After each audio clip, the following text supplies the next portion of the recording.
Hello, hello, hello. Happy Saturday, everyone. Hello. How are you? Miss. I'm good. Amazing. Yeah, Fine, thank hopefully, you. yeah, Fine, hopefully but you are foggy. great today. Thank you very much for saving your precious time to join our fourth webinar. Today, um, we are going to have the session dealing with, I believe it will be very beneficial for your class teaching because this is related directly to your everyday situations. Yeah. So, how to teach large classroom for young learners. For your information, young learners will be ranging from primary to secondary high school. So for SD and SMP, we still categorize our students as young learners. So without further ado, everyone, hopefully you got a pleasant time later on in our input session. And our input session will be delivered by Mr. Aldi. So Mr. Aldi, time and yours are uh, presented, please. Thank you very much, Miss Alice. And hello, everyone. Assalamualaikum warahmatullahi wabarakatuh. Good morning. Waalaikumsalam Morning, warahmatullahi sir. wabarakatuh. Good morning, sir. Waalaikumsalam warahmatullahi Sir, wabarakatuh. Morning, sir. Waalaikumsalam warahmatullahi Good wabarakatuh. morning, sir. Good Hello. morning. Good morning. Welcome to our, what is this? The fourth, I believe? The fourth TPD webinar series by SBI for SBI teachers nationwide. It's great to see everyone again. How's everybody doing? Is everybody fine? Great, sir. Yes, Awesome. Good, sir. Great. sir. Alhamdulillah. Okay. All right. Not Awesome. that great, Great. sir. It's foggy and Oh yeah. catching. Yeah. I saw that in the on in the news. How's Kalimantan? How's the forest fire? I hope everybody's keeping safe there. Di malam bukan Yeah. lagi dulu. Yeah. Especially in the morning, sir. It's like total Mhm. smoke. Cannot see Wow. even 1 meter snow. Oh my God. Only in the morning, actually. So do people stay in their houses Yeah. because of the fall? It should be, and then because Hmm. if you stay on the road, then you're gonna be hit by Yeah. something truck or it's kind of Yeah, that's dangerous. right. It would be dangerous. It would be Um, dangerous. so far in Banjarbaru, Hmm. this week we are going to have a PJJ session Hmm. because of the condition so far in Hmm. Banjarbaru is so Hmm. uh yeah, it's Yeah, so bad. well, wow, that's terrible. And we're really worried when we see the news, and hopefully everybody's keeping safe once again. And yeah, uh, prayers are sent to you guys, hoping that it will pass soon. Yeah. Okay. Amen. And all right. Well, let's move on to our session for today. And as what Miss Ellis said, the topic for today is quite crucial, yeah, for our context, for the classes that we teach. Some of you teach primary or elementary school, and some junior high school. So, and a little bit of a background information. This topic was chosen uh, thanks to input or feedback from a lot of the SBI teachers that we surveyed, and they suggested that we cover this topic to help them with the classes that they teach in their respective context. All right. So for this topic, I will be the facilitator. So and I think I have met some of you, but uh, of course there are some of you who I have never met before. So I think an introduction is should be done before we move further with the presentation, with the discussion and sharing. So let me introduce myself. My name is Aldi Ansha, but you can call me Aldi. I'm I'm an English practitioner. I have been in ELT or English language teaching for over 18 years. I started back in 2008. And I'm a Fulbright scholar. I received the Fulbright scholarship by the US government in 2016. Uh, and in the scholarship, I went to study for my master's degree in TESOL at IUP, Pennsylvania, USA. I'm a Belta trainer. So Belta is our English language teaching academy at Britain. Um, okay, thank you for the annotation, Ms. Noraina. Okay, I hope my connection it will stay stable throughout the session because I'm starting to see some pop-up notification that my connection is unstable. So please, if there's anything that's unclear or breaking up on my end, please let me know so I can repeat the part or uh, try to make it clear. All right. So I'm also an academic lead at Britain. And one of my achievements that I'm really proud of is that in my career, I am a Cambridge speaking examiner for A2 up to C1 levels. And in my free time, I enjoy going on road trips and watching movies. So that's about me, ladies and gentlemen. A little self introduction. Now, I would like to also know about you guys. So I will invite you to share about yourself in a quick self introduction by using the chat box. By using the chat box. Please, in the chat box, introduce yourself by writing your name, your nickname. Okay, hold on. Let me give you the clear, complete instruction. Write your nickname, your ELT experience, how many years you have been teaching or you have been in ELT, and your hobbies. Just so I know more about you, you can get to know more about each other as well. So go ahead, let us know a little bit more about you by sharing your nickname, the years you've been an English teacher, and your hobbies. Share in the chat box. I'll give you 2 minutes. Start from now.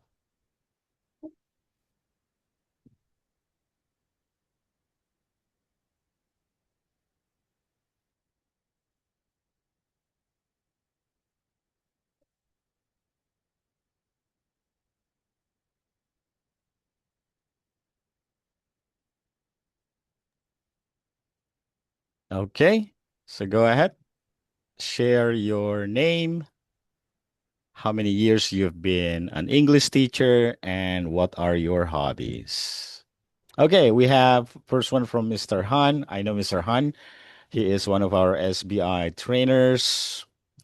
So Mr. Han has been in ELT for 10 years. That's quite long. And he likes listening to music, watching movies, and reading comics. Thank you, Mr. Han, for sharing. I didn't know that you like listening to music. I've seen your statuses about movies and comics. It's good to know that you also love listening to music. Awesome. And then we have Mr. Adi, 20 plus years. Wow, Mr. Adi is more experienced than I am. And he used to go cycling. Used to, yeah. So that explains the belly, Mr. Adi. Okay, and we have Miss Fida, 20 plus plus. Wow. Even more experienced. Hanging out in cafe. Awesome. So for Miss Fida's trainees, if you're joining today, you know what to do when you're asking Miss Fida to hang out with you. You know where to go to. Yeah. Again, we have Miss Nidia, 3 years watching movies. Nice, Miss Nidia. What kind of movies, Miss Nidia, do you like to watch? Any kind of movies, sir? Any kind of movies. Okay, cool. Drachin, is that one of your cups of tea, perhaps? Yeah, sometimes. Okay. Sometimes. Yeah, it's gaining popularity. A lot of people are watching that nowadays. Okay, thank you. And over 15 years. Wow. Also an experienced one. Thank you, Miss Nidia. And then we also have Miss Badirotul, over 16 years watching movies, gardening. Oh, that's cool. That's a cool hobby, gardening. Mr. Fikri, 10 years playing games, watching movies. Okay. What kind of game, Mr. Fikri? Well, especially the games with good stories, sir. Oh, okay. RPG then, yeah? Yeah. All right, cool. And probably that's why your English is good, yeah. because of that exposure, that You could say that again. that engaging exposure.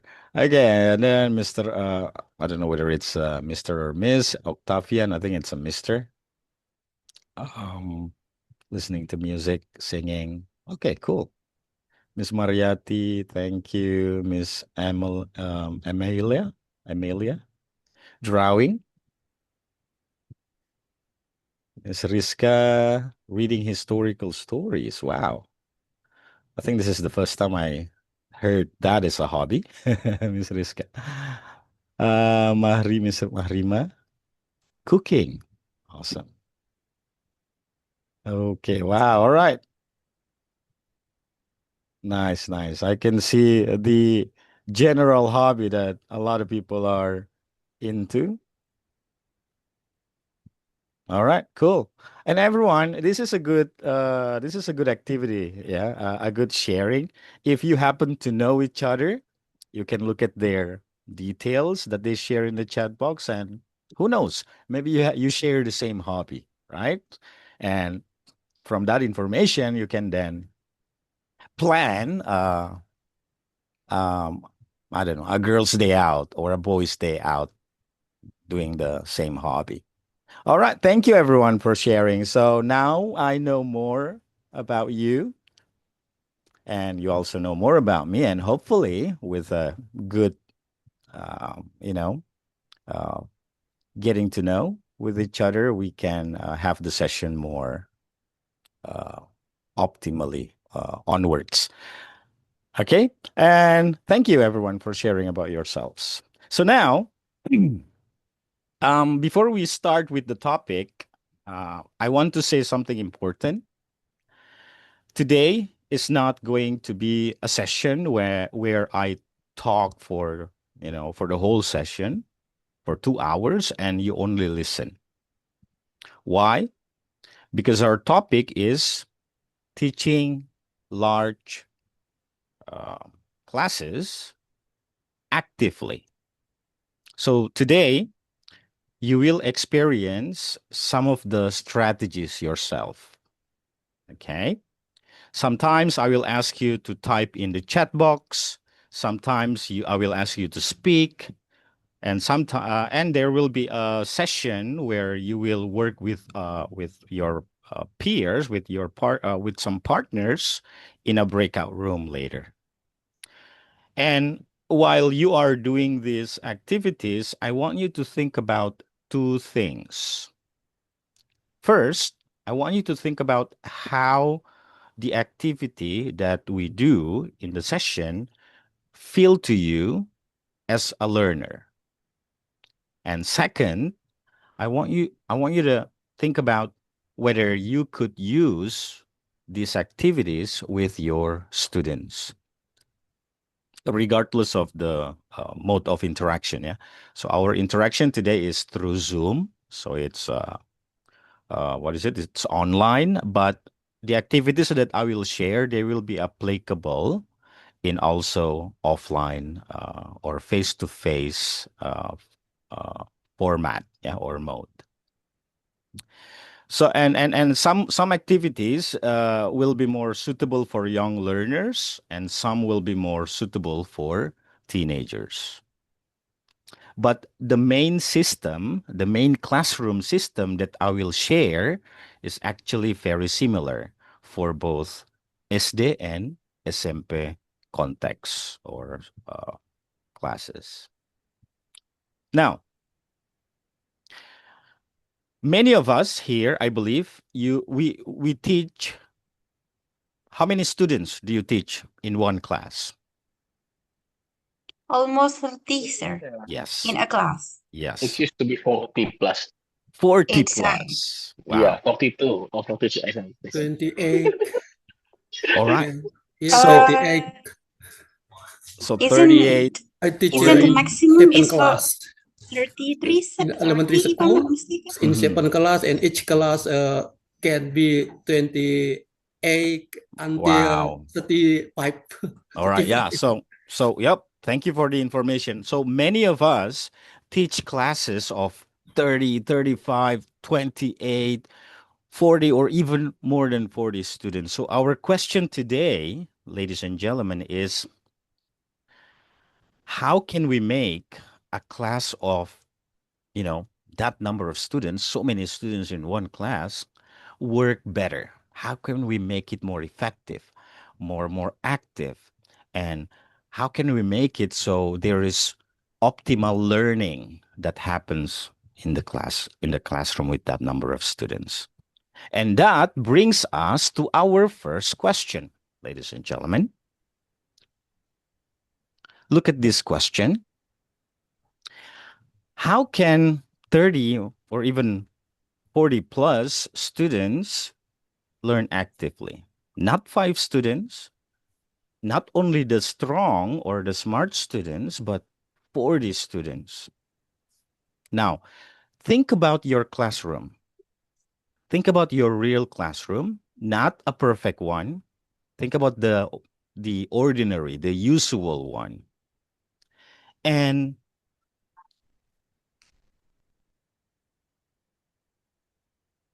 please complete the sentence in the chat box. Now, please wait. Don't do that yet. I want you to choose on. I want you to answer with a short answer, 2 or 3 words only, to complete the sentence here. Hold on. Let me close this. To complete the sentence here. Okay. Now, please do not send it or do not press enter yet. Send it or press enter when I say send later. Okay? Now, start by thinking about your answer first. Complete the sentence. Type a short answer in the chat and do not send it yet. Wait for my instruction.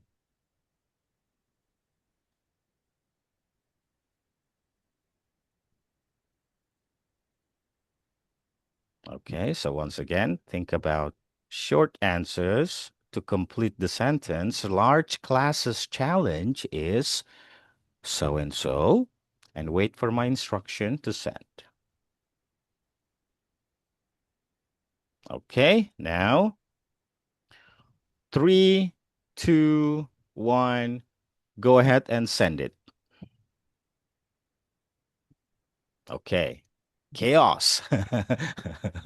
That's a very strong word. Uh, Octavian. All right. But it can feel like that. Yes, I have been in many large classes in SD and SMP, and it's yeah, you can say it's a chaos. Okay, and then we have Mr. Fikri with managing the students. So the challenge is to manage the students. Okay.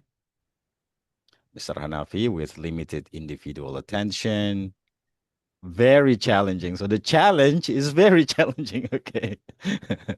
Thank you, Miss Peter. Noisy. Yes. Very good, Miss Noraina. That will be one of our key focuses for today. How to deal with this noisy, chaotic situation. Okay, noisy. Okay, noisy seems to be a popular challenge here. Okay, Miss Nidia.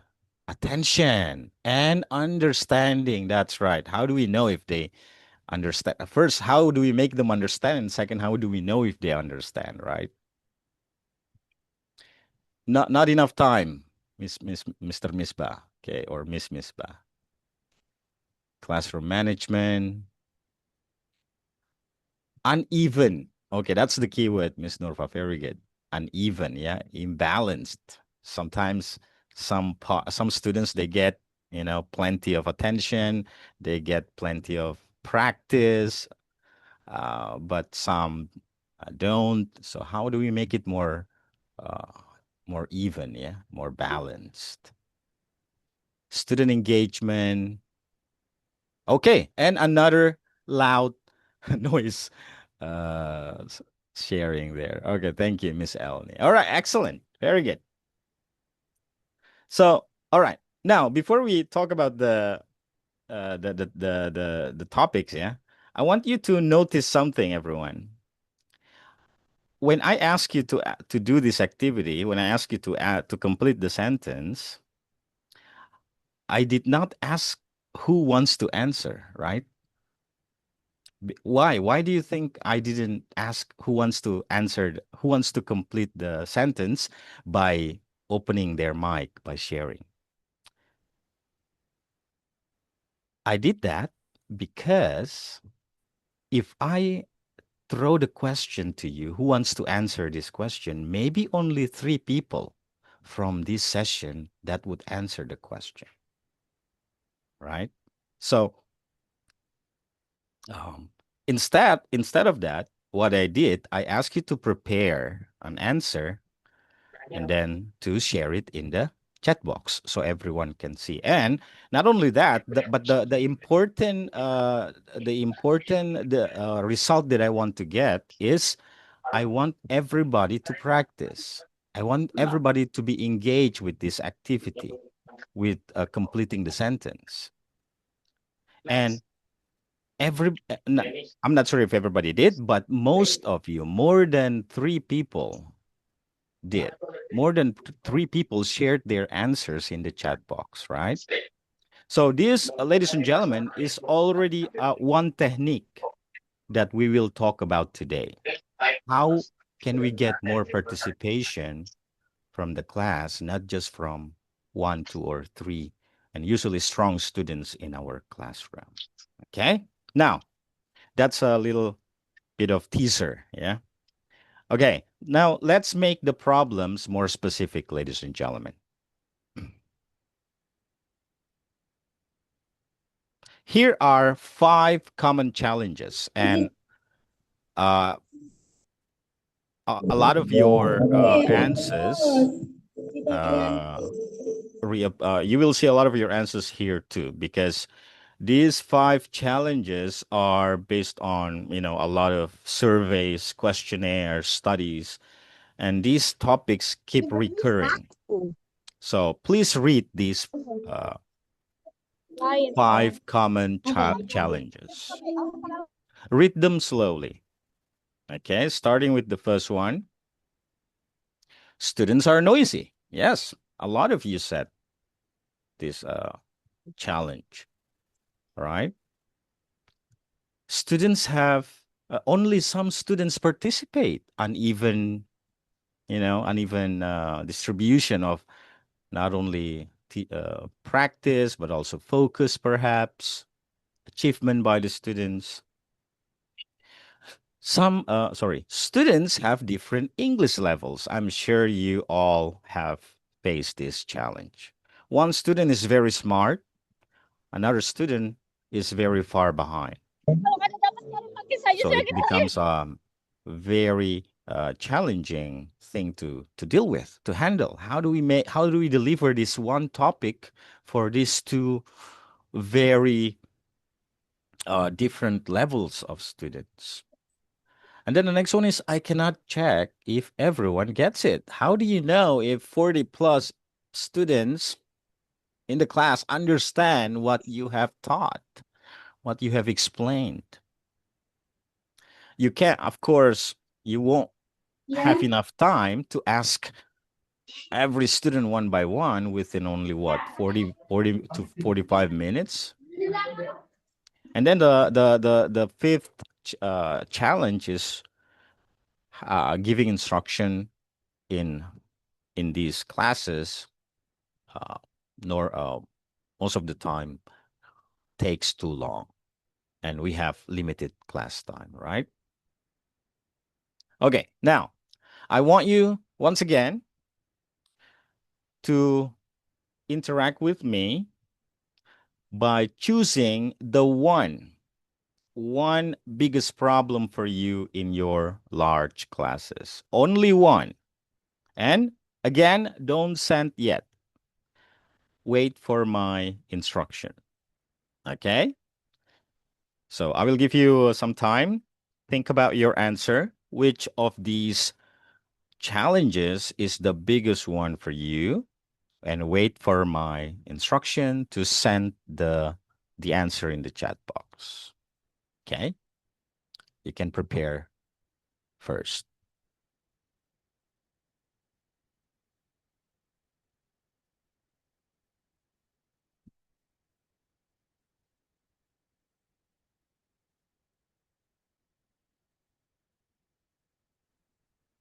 All right, 3, 2, 1. Go ahead and share the biggest challenge that you face in your classes. All right, interesting. I see a lot of C's. I think C is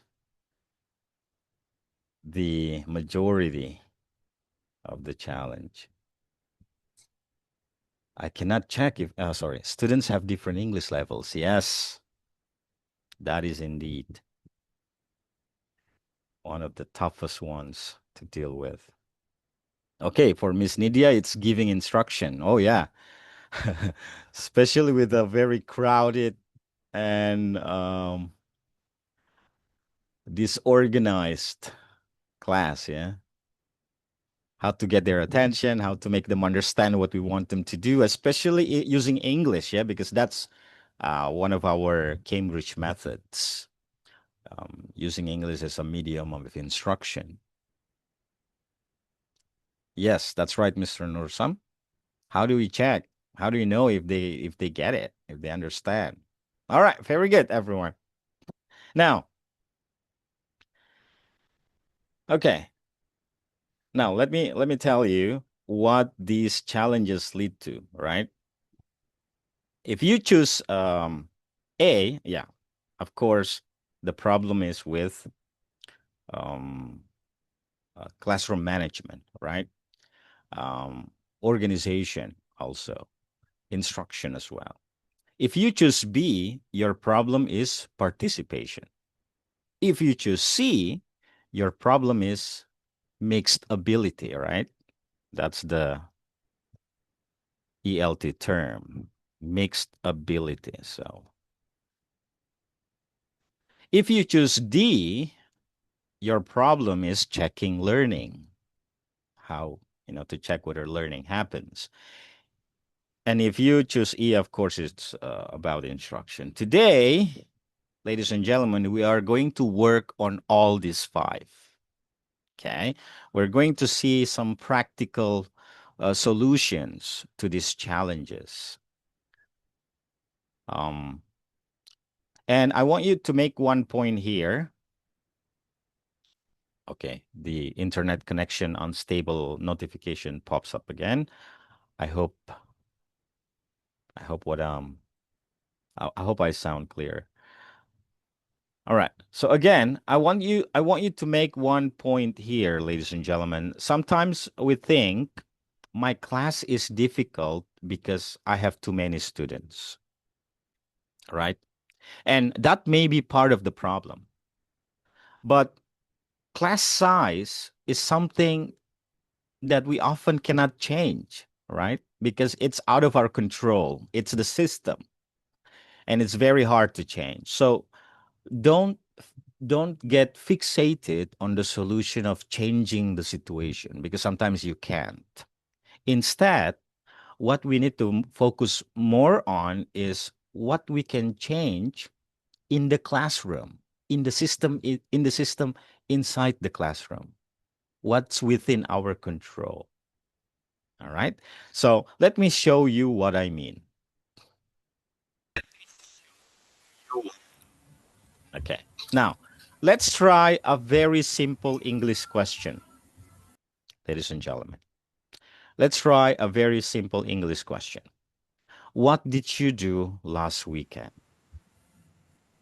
Now, this time I will invite some volunteers to answer verbally through open mic. So, any volunteer? What did you do last weekend? Let me ask, let me just choose. I see Mr. Nusirwan, who just joined. Hello, Mr. Nusirwan. Can you speak So, through? Hello. Do you mind answering this question? What did you do last weekend? last weekend uh, I make some PPT uh, according to the parental books. Thank you very much, Mr. Nusirwan. Next, I'm inviting Miss Dewi Suryani to answer. Miss Dewi Suryani, are you there?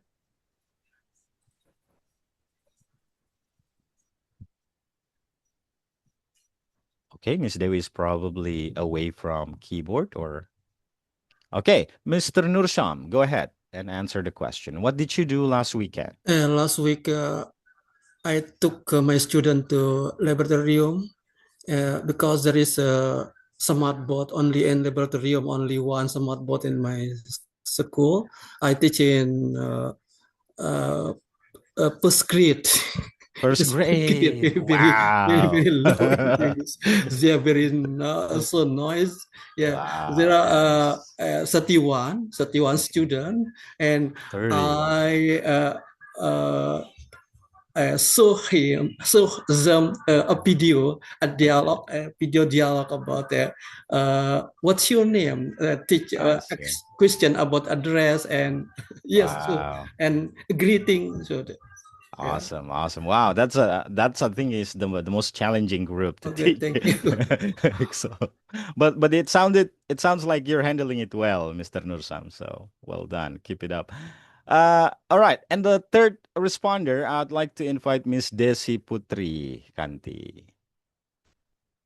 Miss Desi, are you there?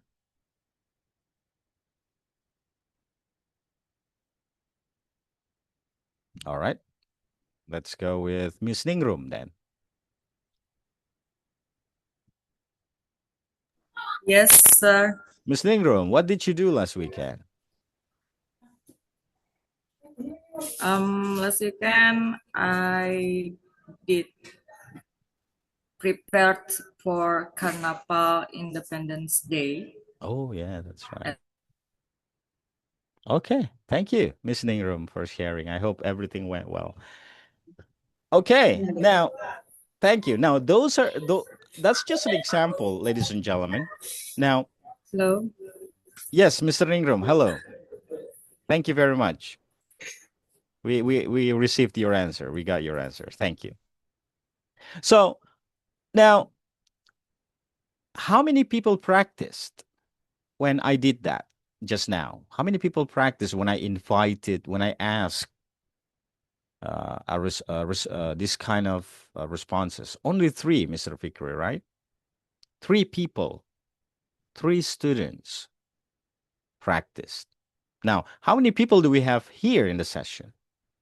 We have 73 people. So, is that now? How many minutes did I spend asking the 3 students or the 3 participants just now? I spent maybe around 5 minutes, right? And by using this 5 minutes of the maybe only 40 minutes time in our class in SD and SMP, that's not a very wise use of time because we have limited time. So now compare it with this different procedure or approach or technique. Now I will change the system. I want everybody, 73 of us, to answer the same question. But because I will not hear you when everyone speaks at the same time, I want you to just type it in the chat box. And as before, do not send it yet. Wait for my instruction to send. Now, just prepare your answers first. Okay? Prepare your answers. What did you do last weekend? Okay, I want everybody to do it together by sharing it in the chat box after I say go. Yeah. All right, start typing, start preparing your answer. I'll give you 15 seconds. And then on countdown 3, 2, 1, I want you to send it. Type in the chat box what you did last weekend.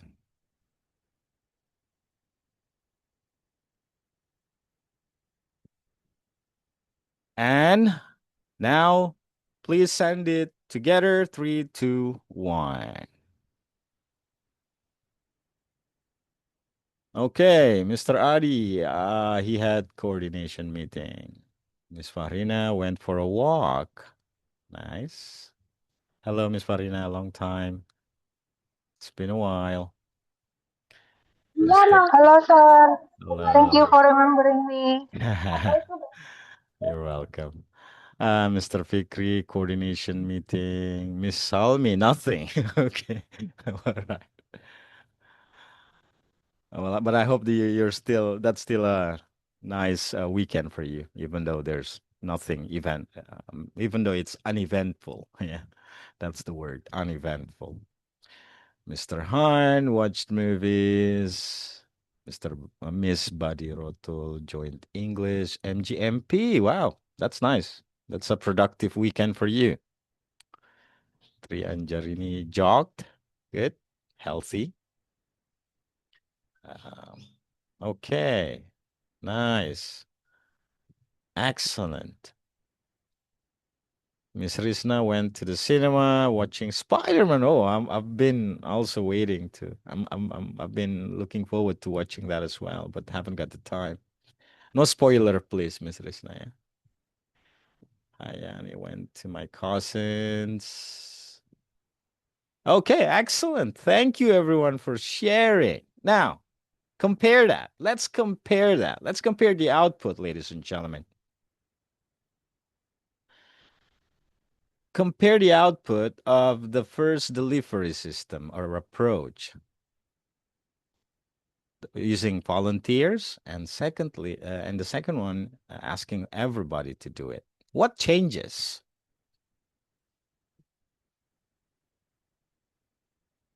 The question is exactly the same. The English is exactly the same. And the teacher, the one delivering it, is me, and I'm exactly the same person. But what changed?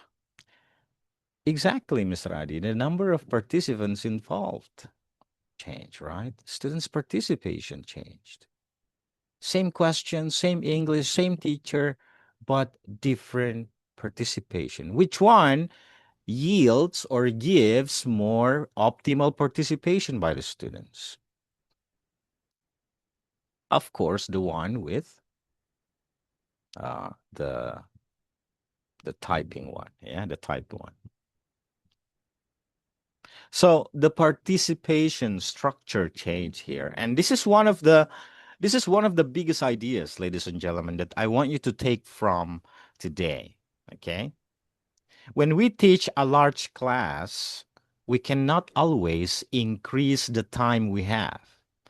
If the bell rings, for example, the class has to stop because another subject or another class will start. So we cannot change that. but we can change how our students participate during our class time.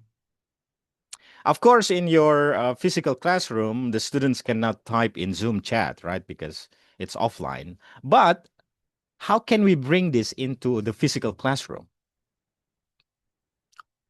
How can we make all of our students, when we give them this question, do it like what we did in the chat box in Zoom session? How can we bring this to the offline form?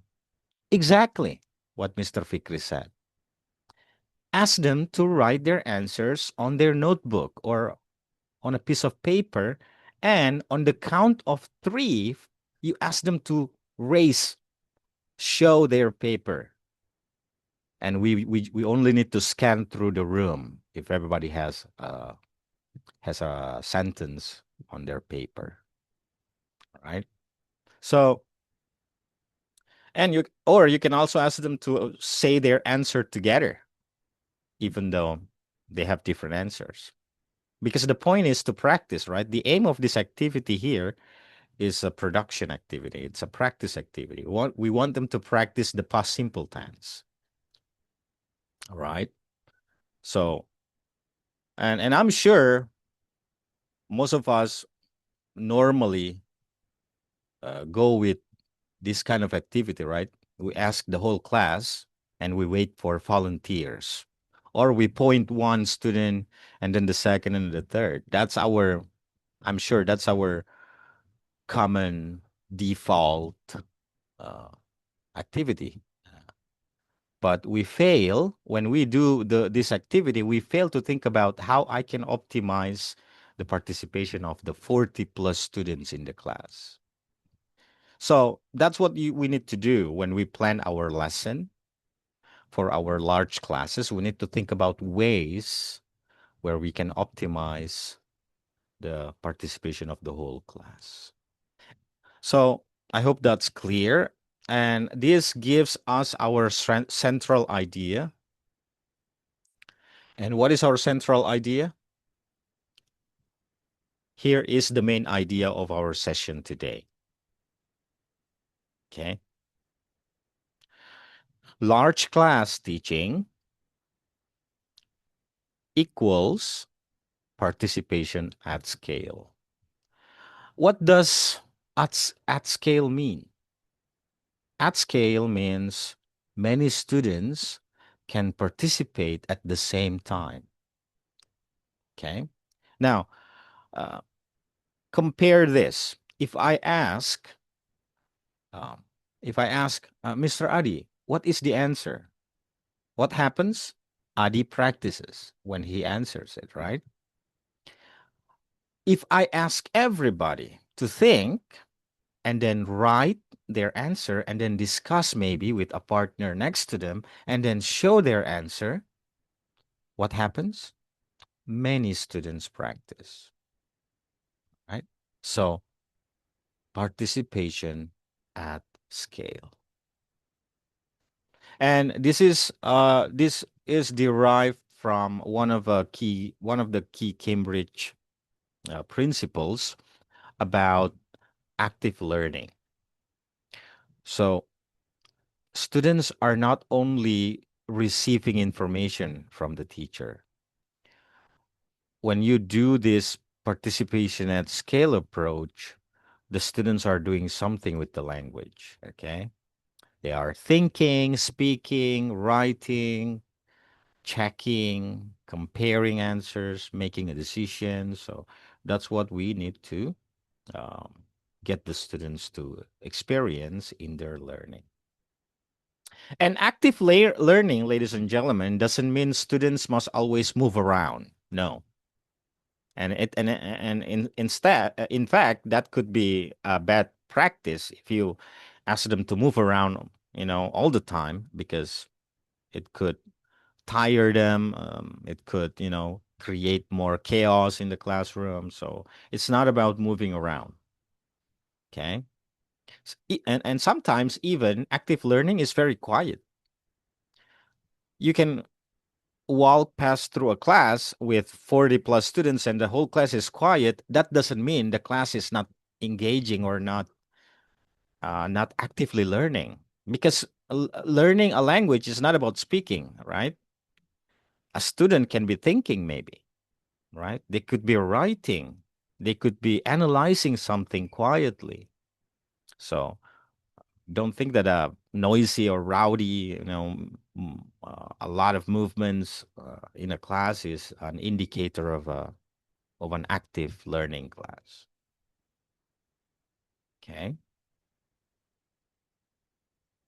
All right. Now, to make this practical, ladies and gentlemen, to make it practical, check, check. Am I still audible? Hello? Yes, sir. All right. Thank Yes, you. sir. Yes, Yes, because sir. I got that internet connection unstable pop up again. All right. So, ladies and gentlemen, to make this practical, we are going to use 5 moves. I'm going to share 5 moves how to make your class, your large class, more, active in learning, more effective, more, more optimal, yeah, for your students. So let's go through them one at a time. All right. First, the first move to turn your class into a more large class into a more effective one is to have a routine. Okay. For YL students, routine is very important. To establish and build routine in your classroom is very important. So what is the idea? The idea is to make your stages, to make your instructions, your intention to your students predictable. Okay. Kids, they don't like surprises. Okay. Different from us. We love surprises, right? The more we don't know, the more curious we get, the more engaged we are. But different from kids, the more they don't know, the more they don't care. For kids, it's the other way around. So that's why we need to make our class with a routine that's predictable for them. And this could be, This could be brought into life using signals. We'll talk about this later. I'll give you some examples by using partnering, grouping, procedure that's predictable, setting up roles that are predictable, and setting up noise level, especially to handle with noisy classes. Okay, and students know what happens when we ask them to do something in the class. That's the aim. And then the second move is to model. Okay, and this is especially important for giving instruction. Do not just tell them what to do, but show them what to do before they start. And we'll see the say, show, and check approach later. The third move is the all respond move. Before one student answers publicly, give everybody a chance to practice, like what we did in our session earlier. And then the fourth move is support. Students can do the same task, but some students will need to get more help or more challenge. So this is connected to the mixability challenge that we discussed earlier. And then the last move is the check move. How do we know if they understand? Because it's important, guys. When we teach, we need to know if our teaching is, achieves the objectives or not. Because if it doesn't achieve our objectives, we need to plan something to follow up on that. If they don't understand today, then maybe I will need to cover it in a review lesson next week, for example. If they don't understand some part, maybe I need to prepare extra class for that part. If they don't understand, then I need to give them homework. So follow-up actions. So but first is, how do we know if they get it or not? Well, we need to collect evidence, right? And I'll give you some techniques, some practical techniques, how to collect this quick evidence to know if our students understand or not. All right. So now I want you to remember the challenges, the A to E challenges from earlier. Which move might help your problem?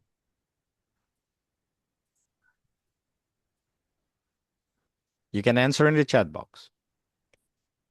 So, for example, some of you said before that their biggest challenge is students are noisy, right?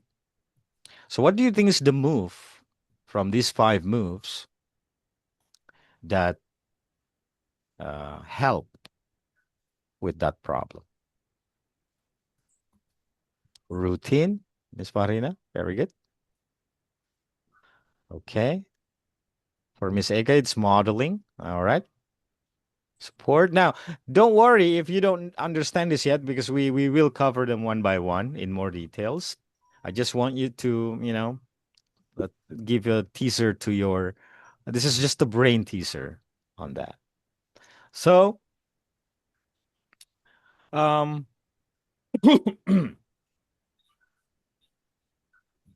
so let's start with the first move, ladies and gentlemen. Let's get the details of routine.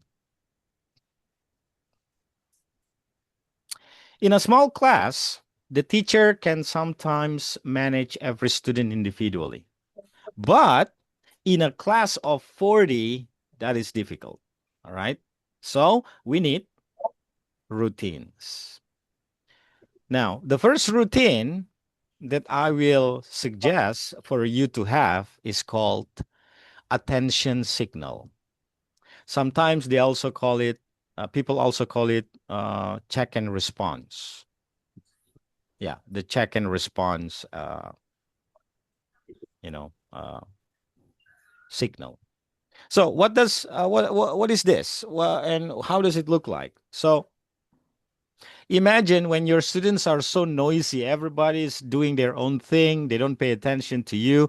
How do you usually gather their attention? How do you usually make them quiet and pay attention to you? I'm sure most of us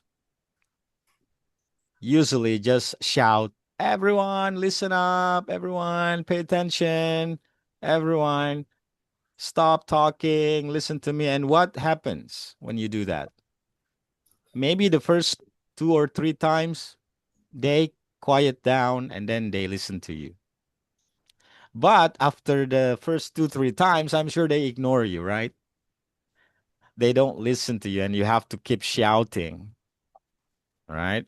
You have to keep shouting to get their attention. Now, there is one technique that has been proven to be very effective in many contexts, and it's called attention signal.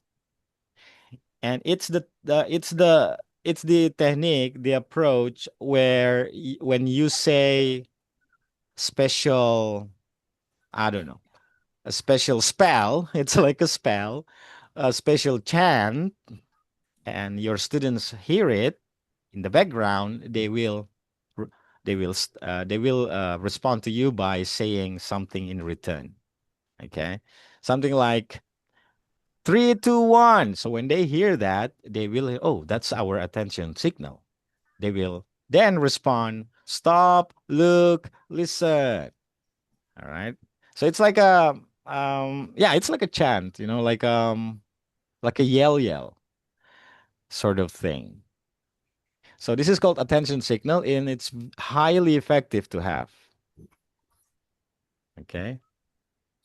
colonial teachers hit the blackboard using wooden ruler. Okay. No, that's I wouldn't recommend that. I wouldn't recommend that. So having attention signal like this is, I think, has been proven to be very effective. But the but the challenge is to establish this first, to have an agreement with your students. So set it up. Ideally in the early meetings, yeah, in the beginning of the term, you tell your students the class rules and then include attention signal in the class rules. You tell them, when I say this is what you have to do. Now let's practice 1, 2, 3 times until they understand, and then repeat that every day. Okay. It's very, very useful, very effective approach. Okay. Now, I'm sure some of you have done this in your class. Now, I'm interested to know, what is your attention signal in your class if you have already implemented this in your class? Please share in the chat box. What's your attention signal usually? Or is this something new to all of you?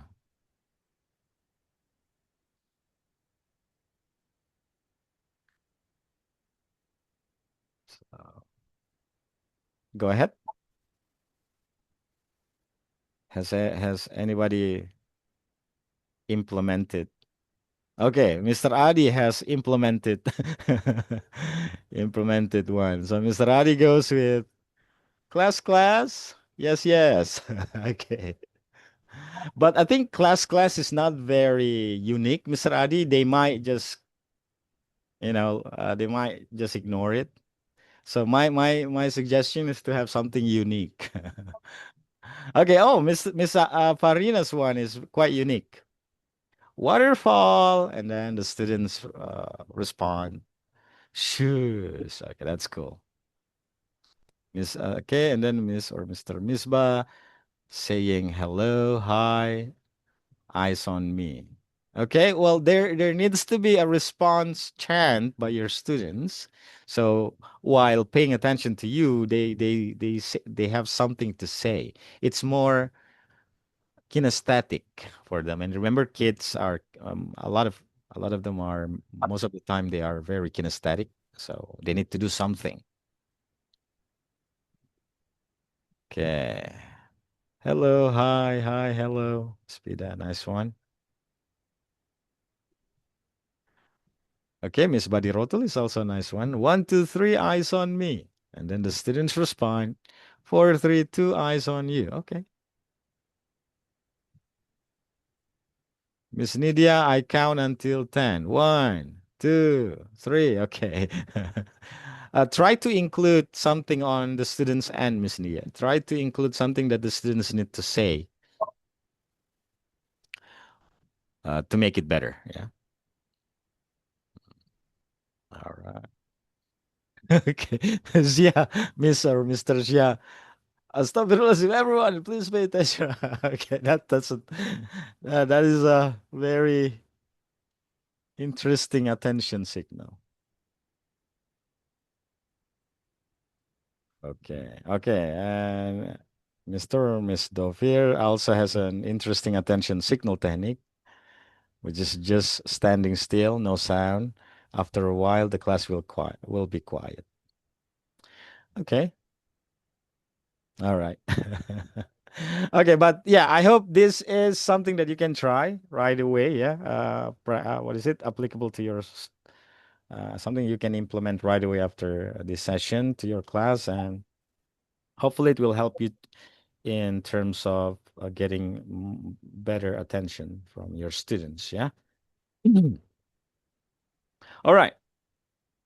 Now let's go on to the second routine. The second routine that that can help you with managing the large class is by having a regular or default partners. Okay. So with a large class, I wouldn't recommend asking them to move around or to change partners often, because asking them to change partners or pair up with a student from across the room, it will take a lot of, organization time. They need to move, they need to stand, and then they need to navigate, you know, through the room, moving around. It takes time, and also considering that our time teaching in SD and SMP is very limited. We want to make use of our time, of course, optimally, right? So we don't want to waste it um, on technical things like grouping them. So the recommendation for routine is to have a regular partner, and um, the classrooms in Indonesia, I think, are already set up, if ideally for this, because most students, they sit next to each other, right? They have like a benchmate. So you can set that benchmate or a friend that sit next to them as their default partner. And every time you ask them to work in pairs, you can just tell them to directly go with that same partner, um, and uh, ask them to do the activity. That will save you time. Okay. Um, and then the next routine is to group them. Is when you group them up. When you group them up, try to pair them with another pair to make a group of four. And you can ask them to group up with the pair in front of them or behind them. And again, try to do it so that there is little movement. I guess because the movement is the one that takes a lot of time, a lot of energy, and sometimes students forget what to do once they have moved. Okay. Okay, and then the next one is, I think, one of the biggest challenges from earlier about noise. All right. Another useful routine is to have what I call as the noise level. Um, so noise level is when you tell your students that when I say level 0, that means you be quiet, be silent. I don't want to hear anything. So level 0, be silent. Level 1, when you want them to whisper. Okay. So level 1 is to whisper. Level 2 is when they talk to someone close by, someone next to them, maybe when they work in pairs. And level 3 is when they want to speak with someone from across the room, someone that's quite far from them. So by establishing noise levels like this, you can easily manage them when you want them to be louder or to be more quiet. Okay.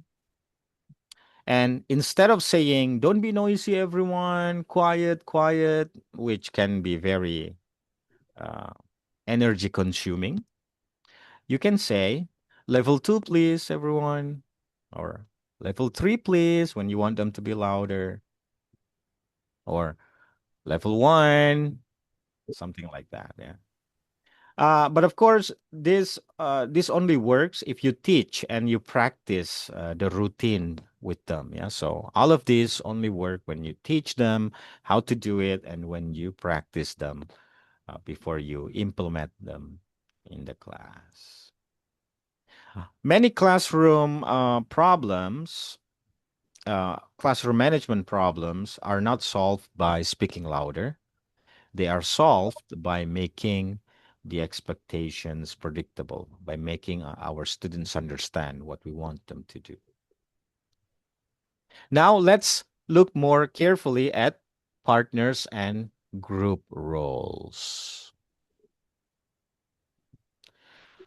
One problem with group work is that sometimes the strongest student does everything, right? Does this happen in your class? Uh, give a thumbs up if this happens in your class. The stronger students does everything.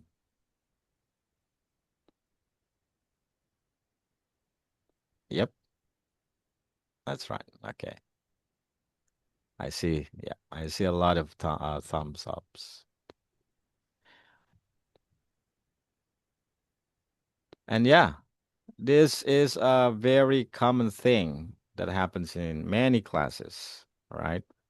One student talks, one student writes, and the other students are only watching or waiting. Now, what is the solution? The solution is to start with pairs. Okay? Remember the routine before? Set up a default pairing in your class. And after you pair them up, you can ask them now, student A, you ask, student B, you answer. After that, change. B ask, A answer. Okay, so that's the solution by using pair groups. Okay. Because many students, they don't speak because they are afraid to make mistakes. And by giving them pair work, uh, they will have, uh, it will be more motivating for them to participate because they cannot hide. Yeah, they cannot hide when they are in pairs. They have to complete the task. Now, if you need a group, just combine two pairs. All right. So no big chair movement is necessary. For SD, and giving them roles will also help them to be more equally active and participative in the class. So for SD, give them simple roles in their group. Like one, you become a speaker. Student B, you're a writer. Student C, you're a helper. Student D, you're a reporter. For SMP contexts or classrooms, you can give them more, roles with more responsibility.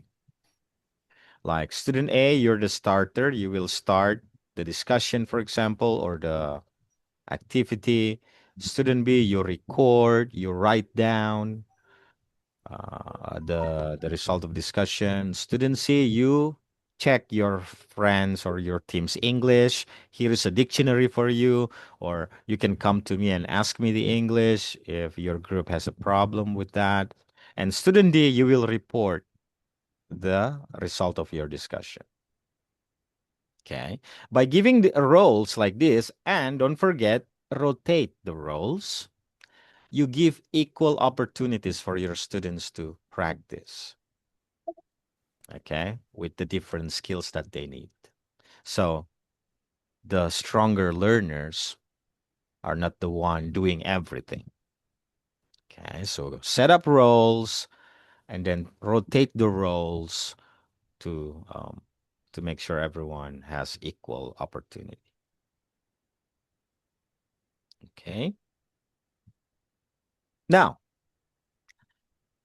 I want to hear from you. I want to, or just use the chat box. Think about your own class. Which role is usually missing?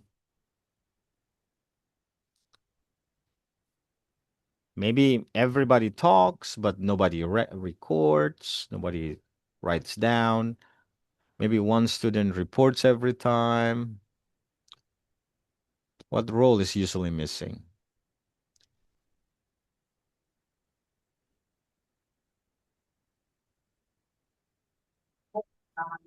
Yeah, English checker, right? Speaker and helper. Okay. All right. Good. Thank you. So yeah, having roles. Remember to set roles and then rotate the roles.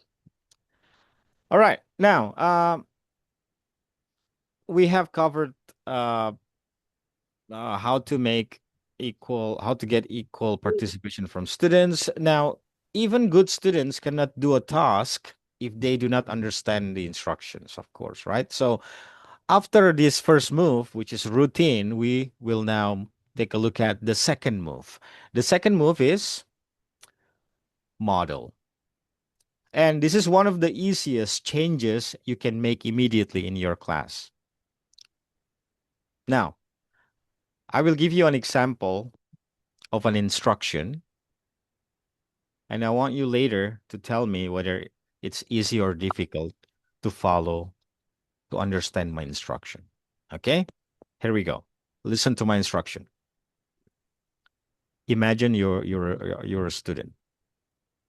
Okay, everyone. What I want you to do now is perhaps work together with the person next to you.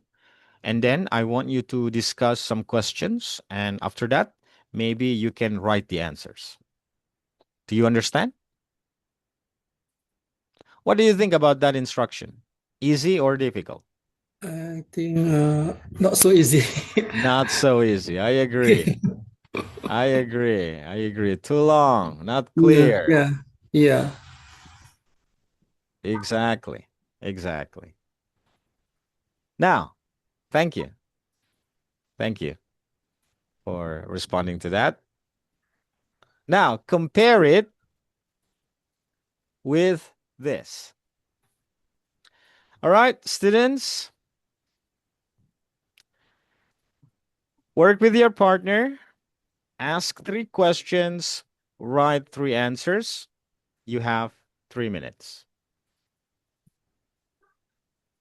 Now, what do you think about that, guys? Yes, I think it is a simple question. Yes. Which Yes. one would help the students to readily or immediately understand what to do? Okay, for example, okay, student, each your parents, Yes. and ask him about yes. So that, Thank you. Exactly, Mr. Nursam. Thank you very much. So yeah. So that's an example of a good instruction. So try to design your instruction this way, everyone. And I think I like what Mr. Adi said. Try to chunk it, you know. Don't give the instruction in a long paragraph, with long sentences. Try to chunk the sentences into short steps like this before you tell the students. Now, but we can make it even better to help them understand what to do. How can we make our instruction even better to make our students understand? We can. repeat the instruction. I think. After let's go with something without repeating the instruction, Mr. Nursa. Exactly, Mr. Adin. Thank you very much. Show them. Okay, demonstrate. Show one example. All right. So, for example, you can invite one strong student from your class, perhaps, by saying, all right, now watch Ronnie and me do it. Okay. And then the last one, how do we make sure they understand what to do?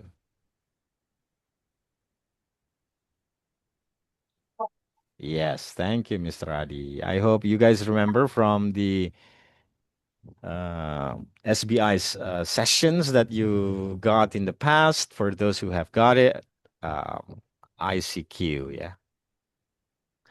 So after you tell them what to do in short steps, you show them an example, you double check by checking with simple questions. Now, should we ask them, do you understand?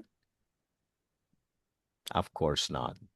Because most of the time, when you ask a student, do you understand? They answer it with yes, out of fear of embarrassment, maybe, or, don't want to look, they don't want to look, you know, stupid in front of the others. So instead of asking, do you understand? Be more specific. Like, how many questions? Hopefully, they answer correctly by saying 3, alone or with a partner. How many minutes? So, ICQ. Okay, so remember, say, show, check. Now, let's have a quick practice. Write in the chat box, simple, short, check question you can ask. So we're focusing on check question, ICQ. What would be a good, simple check question for this instruction?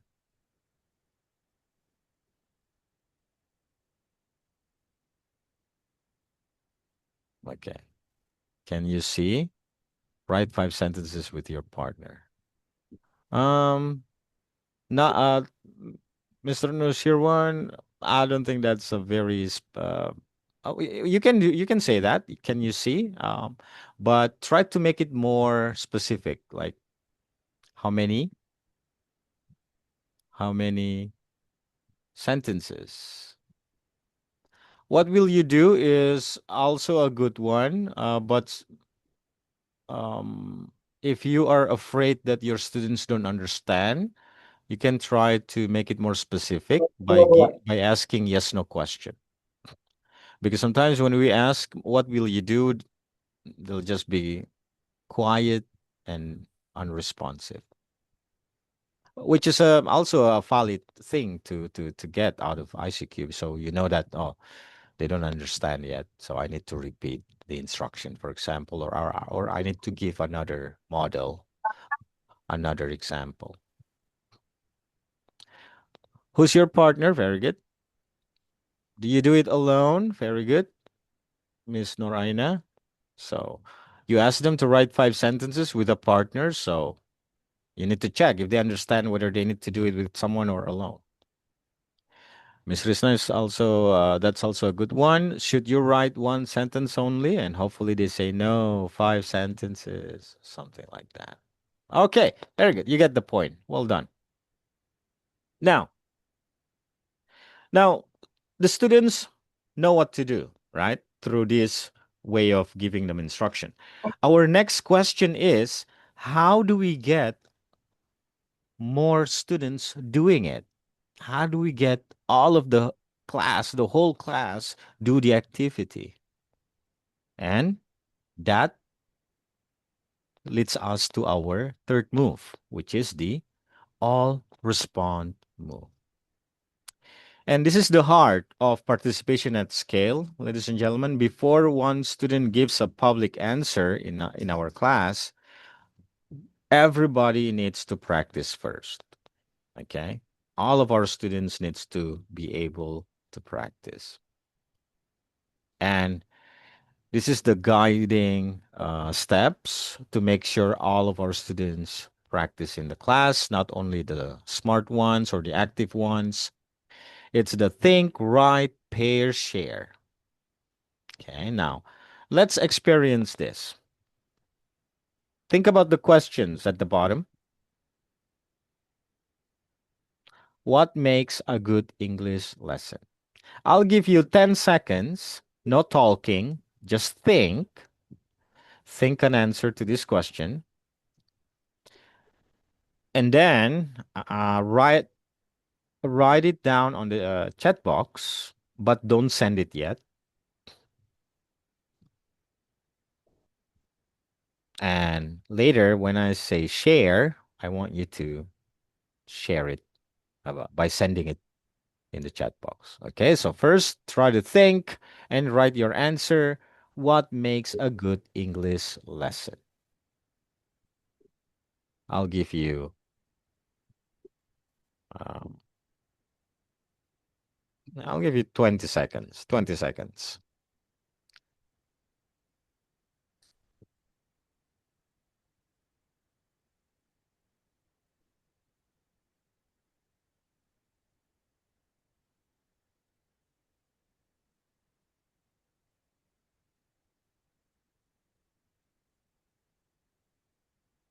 Okay, now please share your answer. What makes a good English lesson?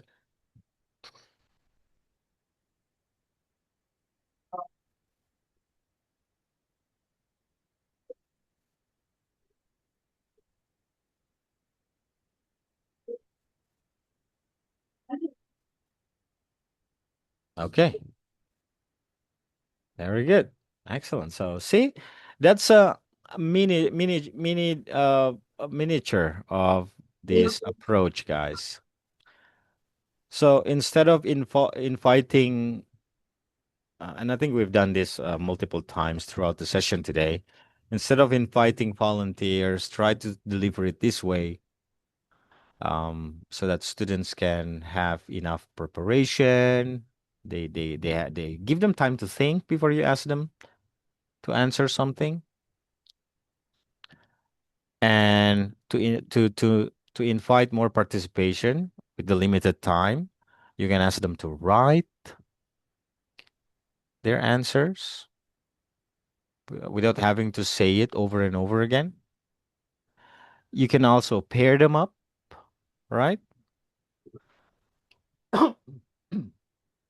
Pair them up so they can practice sharing their idea, you know, in spoken language with a partner.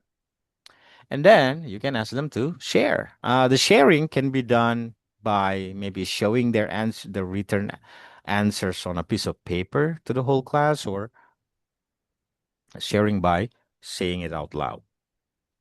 And then the last one is inviting 2 or 3 students to report. Okay.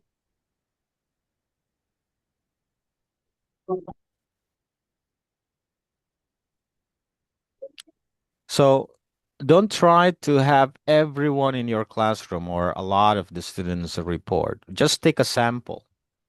What you need to make sure to happen is everybody participated. Okay. Just like what we did when I asked you what makes a good English lesson. I tried to make sure that everyone has the chance to practice by writing down their answers, by thinking about it, and by sharing it in the chat box.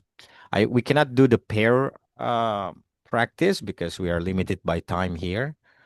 But if in your real class, you can ask them to go with their partner, their default partner, right? To practice saying their thought.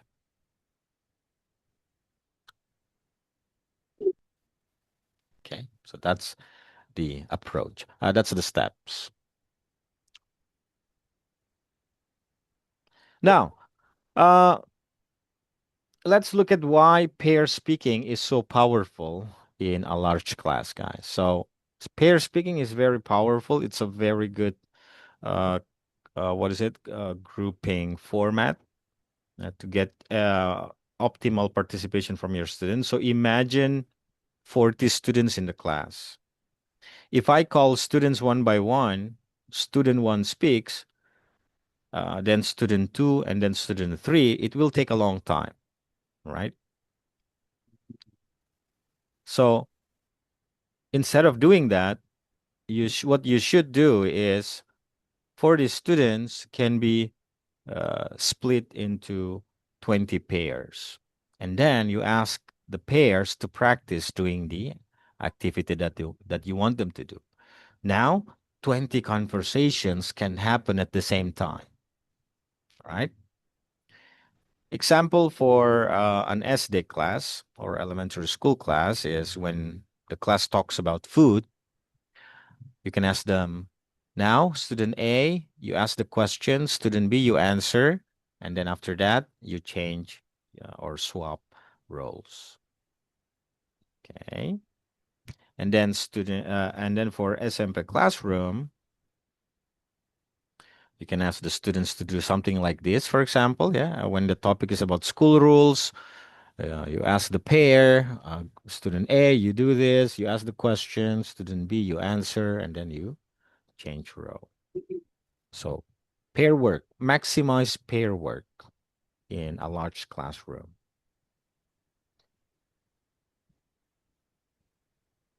Okay, now, so so the goal is to create more opportunities for students to use English in the classroom. Now, we still have another problem. What if some students can answer easily and some students cannot? What should we do? Well, the next move will help you to deal with that, which is to support them. Okay?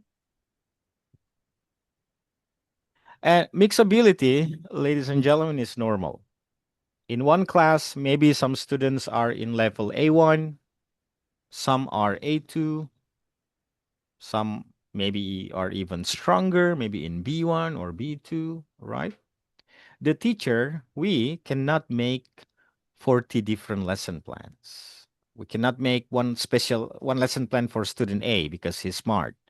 One lesson plan for student B because he's A1, for example. No, we cannot do that. We don't have time, right?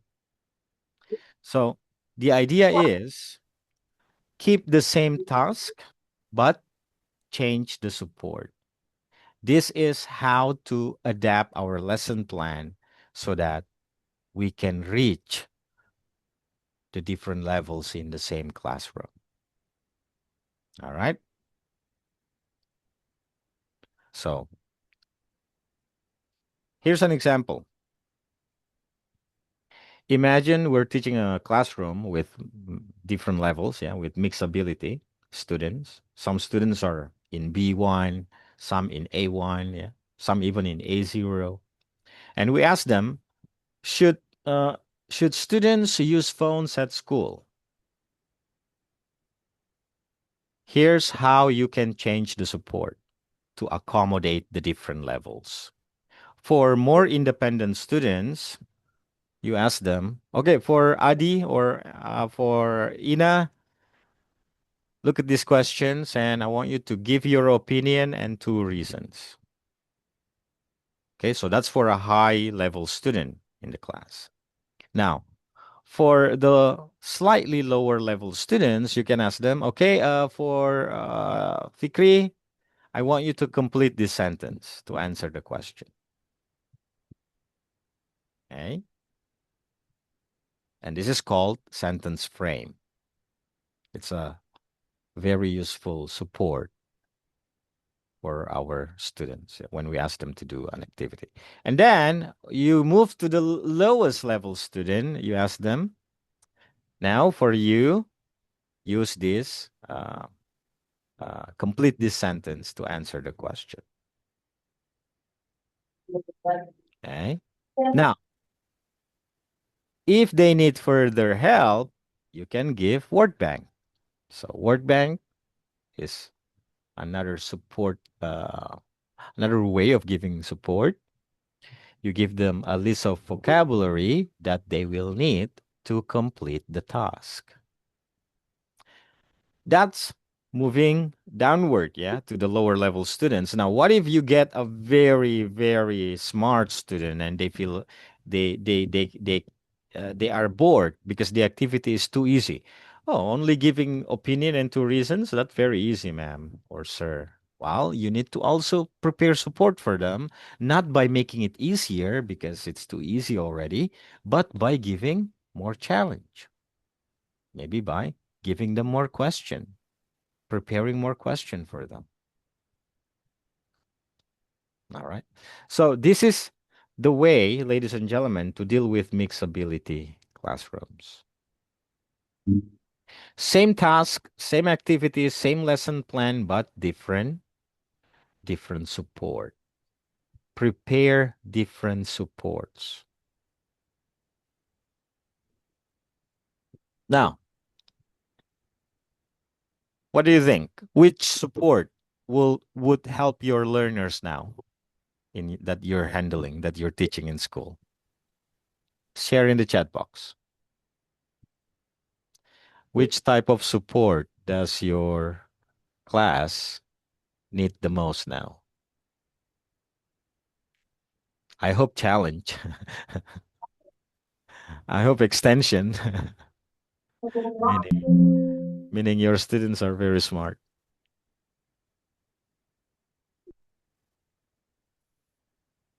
Okay, sentence frame. Yeah, sentence frame is very helpful. Iseka. Modeling. Mr. Nursam, yes. Okay. But that's the idea, ladies and gentlemen. That's the idea. You don't need to create different lesson plans for each of them. Just adapt uh, uh, the support needed. Yeah. All right. Now, more about support. Sorry, more about more about support. This is some more principles that can help you design the support for the different class contexts. Yeah. So for young learners, for younger learners, or as they try to give, yeah, last I think Mr. Nusam said it, modeling. Yeah, give more demonstration to as a support for them. Make the task shorter. Yeah, don't create a task that can last for over than 7 minutes, for example. Use more gestures, and don't forget to give more um, praises. Yeah, because in this age bracket, yeah, learners are very emotionally can be very emotionally charged. So when they fail, they may be discouraged and lose motivation to continue. For the older students in the SMP context, you can add more independence in the support you give. Yeah.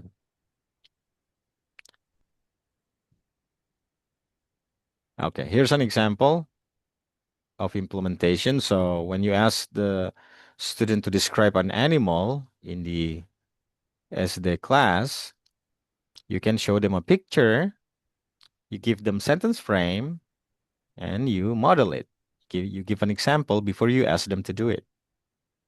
In the junior high school, you make it more challenging, right? You make it like a game, like charade, for example, right? Like this, or hot seat, or something like that.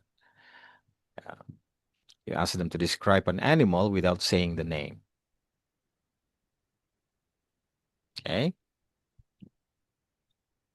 All right, and then the last move, ladies and gentlemen, the last move. Hold on. The check. So in how do we know if our students learned? In a class of 40, of course, we cannot check every student individually, all right, after every activity. But we also should not guess if our students understand or not. What we need to do is we need evidence. We need evidence to know whether our students understand or not. And we shouldn't guess. So, what can we do to get quick evidence? First, here are I'm going to share some practical ways to do that. First, you can go with the strategy 1, fingers. You can ask your student, how confident are you with the lesson? So after you explain the lesson, after maybe you give them a controlled practice, then you ask them before production, before you give them production or assessment, you ask them, how confident are you with the lesson? If you are very confident, give me 5 fingers.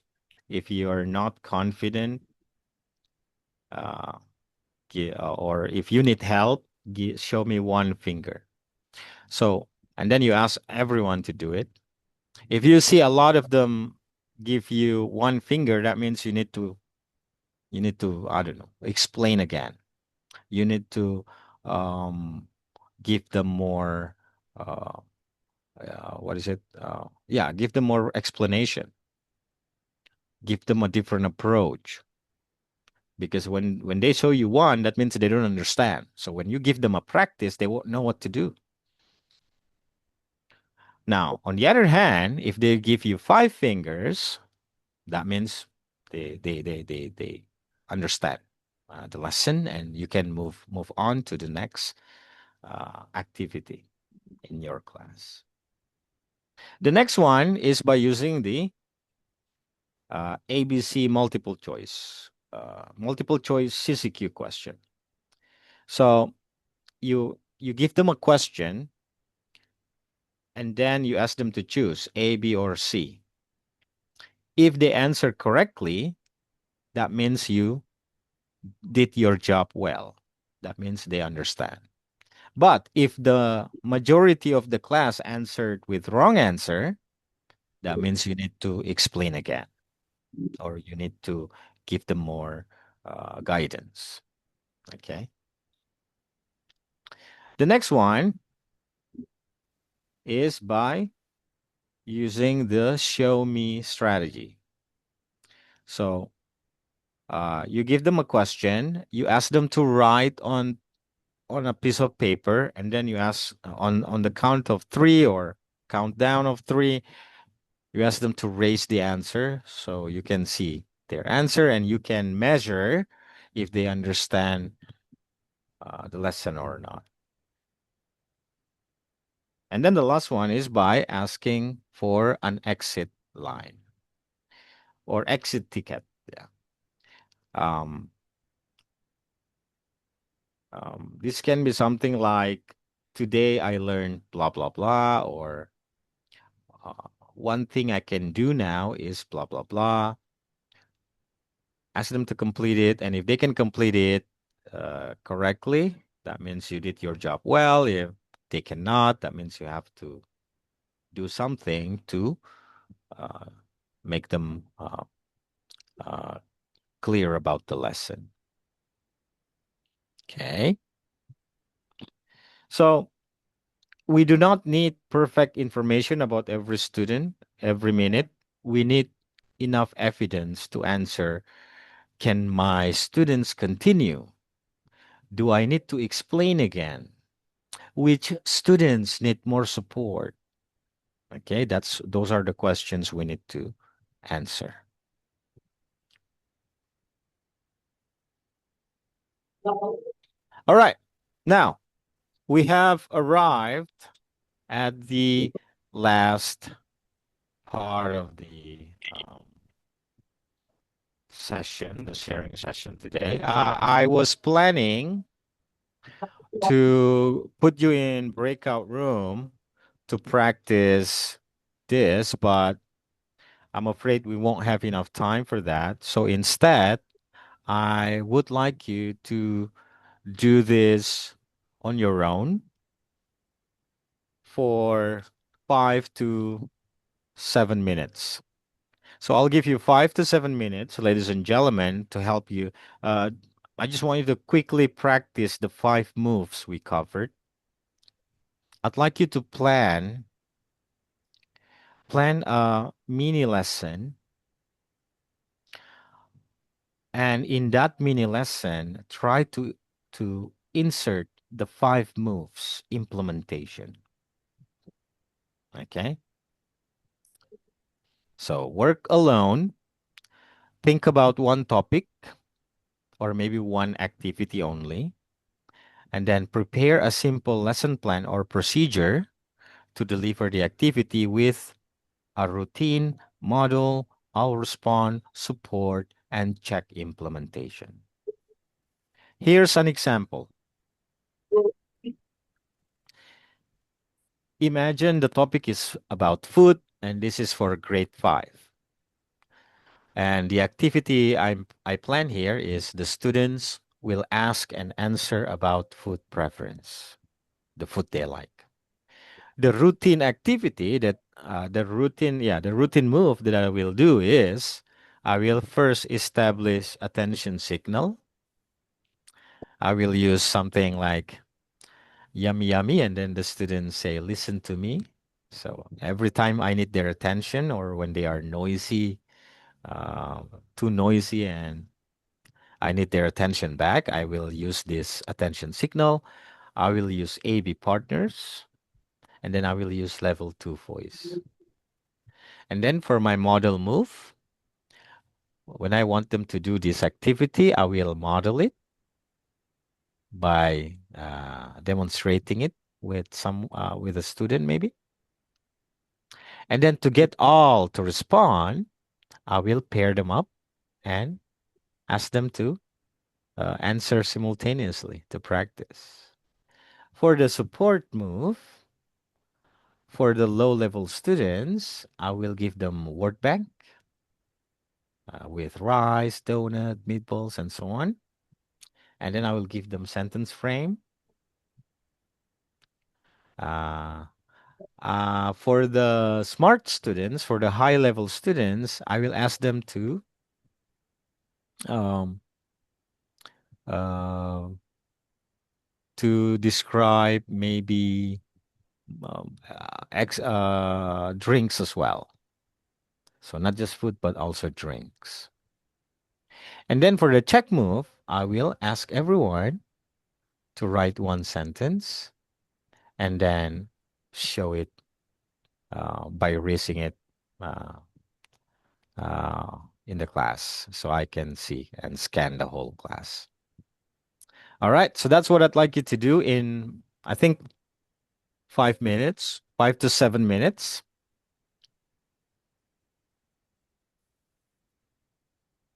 This is only examples, so try to challenge yourself to think of better ways of routine, model, all response, support, and check. And now, I hope that's clear before we practice for 5 to 7 minutes. So let me check how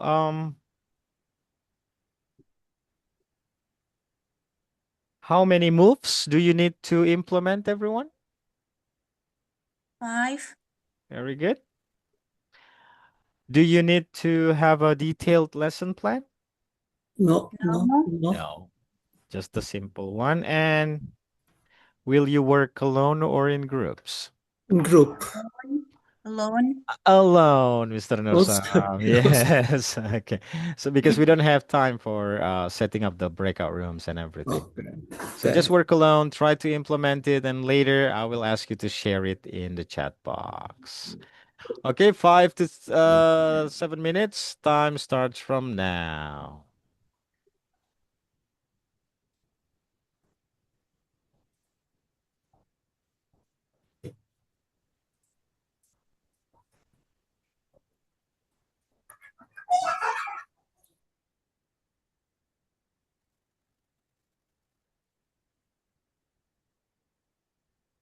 Hmm?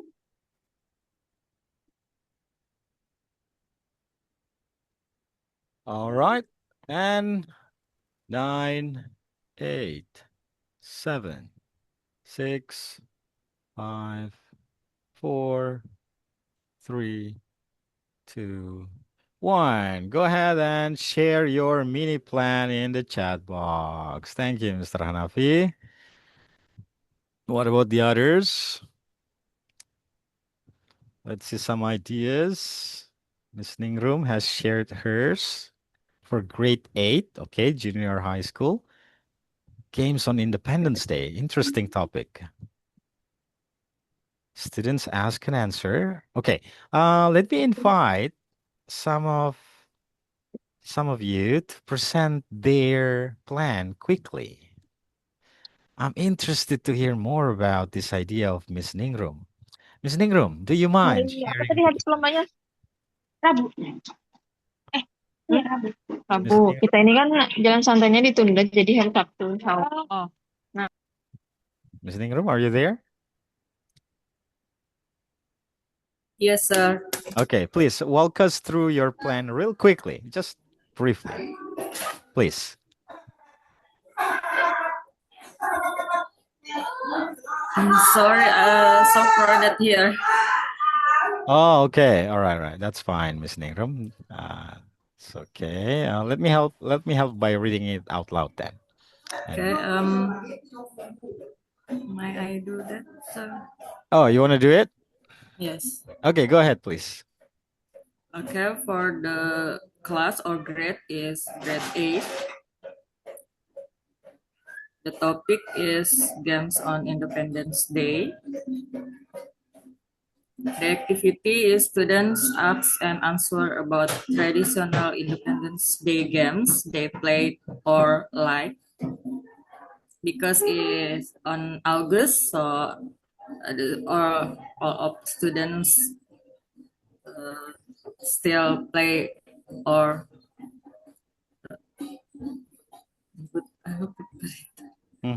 That's right. still do that in this month. Yep. Okay, for the first is routine. I'm come in the class, and after opening the class, say Merdeka, Merdeka, and Okay. student answer or celebrate with joy, maybe with respond my opening with Merdeka, Merdeka too. Okay. And then for model, student take the target, maybe ask some one or two student, what game do you like on Independence Day? For example, the student answer, I like playing sack race, I like tug of war, and Nice. then Nice for vocabulary. the model, teacher demonstrate the target structure. What for the third is all respond. You use Student divide pair work, in work pair. What game do you like on Independence Day? And the Nice. partner say, I like playing, for example, marble in spoon or tug of war or cracker eating. And set rules after 1 minute. And for support, I read in whiteboard, what game do you like? The student answer, I like. Okay, for the vocabulary list, Nice. So is you the also name provide of word bank. yes, the name of the games. For example, sack race, tug of war, marble in spoon, and so on. And for the check is teacher calls one on 2 or 3 random pair Very good. using calling, Yes. and the student do dialogue in front of the class about the game. Excellent. Okay, thank you, sir. Marvelous. That's exactly the implementation I'm hoping to see of the 5 moves, Miss Ningrum. Thank you very much. Everybody, please give a round of applause for Miss Ningrum. Good job. Well done. Well done. Excellent. Okay. Yes. Well done. I think that was my check, Miss Ningrum, and I think you totally nail it. You totally understand the concept of the 5 moves from the plan.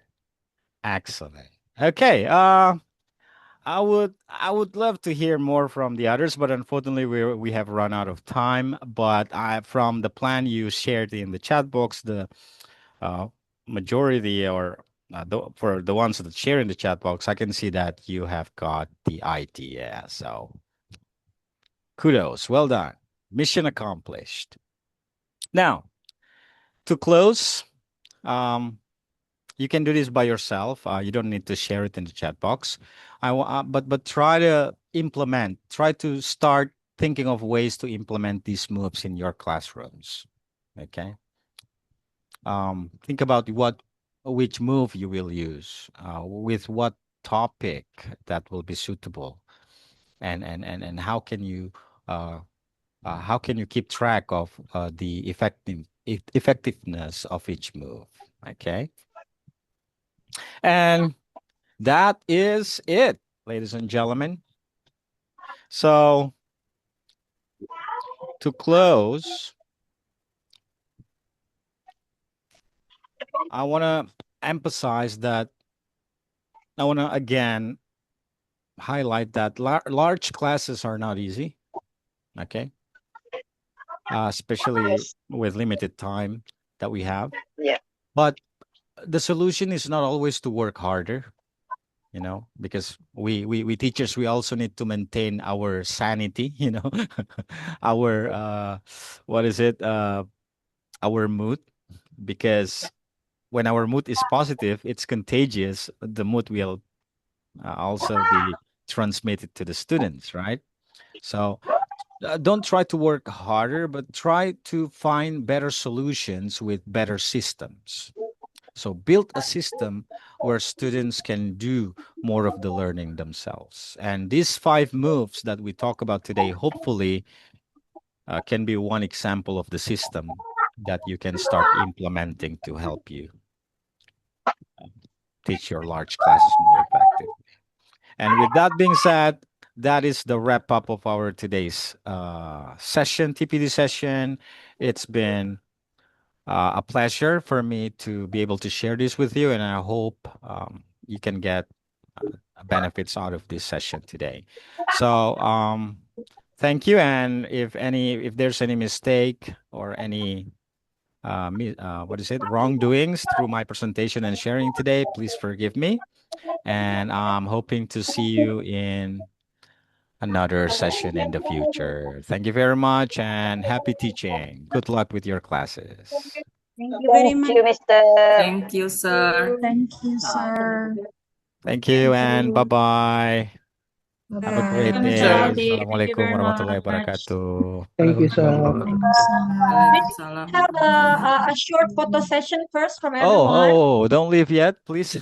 Yes. Sorry, I forgot about that. Would you like to close the screen sharing, Mr. Aldi, so we can see everybody? Yeah, could you please turn on the camera for a while? Yes. I don't know in which slide I use my laptop, so make sure you smile for about an hour, okay? So you'll be really looking beautiful. Okay. So I'll count 1 to 3 for 3 times because I got 3 pages of slides here. Okay? So 1, 2, okay, hold on. Again. Yang penting aja. Yang penting udah di. Okay, ready? 1, 2. Biasanya ngeliat ikan-ikan kecil ini aja yang tentang. Padahal masih ada. Okay.